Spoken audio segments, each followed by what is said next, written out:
कवा आलीस ग कल्पना? ये की चहा घ्या येते. अहो काकू, मी आहे की नाही चहा पित नाही, कॉफी पिते. माझ्या घरी कॉफी बिपी नाही माय.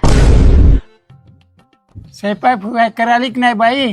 बसा बाबा, सगळे मला शिवाय देतात. मी स्वयंपाक करायला ना, मॅगी केलो मॅगी.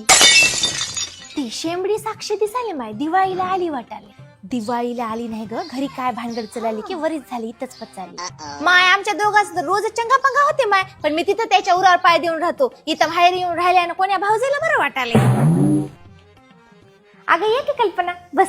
मग तू हे पोरग कोणत्या शाळेत आहे? जाते इंग्लिश मीडियम मध्ये. आणि तू? मग मराठी मीडियम मध्येच आहे माय. इंग्लिश मीडियम मध्ये टाकलं धड त्याला इंग्लिश ये ना, मराठी ये ना, हिंदी ये ना. माय तू या साड्या लई छान छान राहतात ग. कुठून घेतोस तू? अगं मी सगळ्या साड्या आहे की नाही आपल्या परभणीच्या पलक कलेक्शन मधूनच घेते. पलक कलेक्शन मध्ये डिझायनर साडी, कॉटन साडी, काठपदर sari, Banarasi sari, linen sari, fancy sari, party wear sari, डोला silk sari, lotus Paithani, organza sari, blouse work sari, अशा सगळ्या साड्या मिळतात. तिथं तुझ्या भाऊजीसाठी कपडे भेटतील काय ग?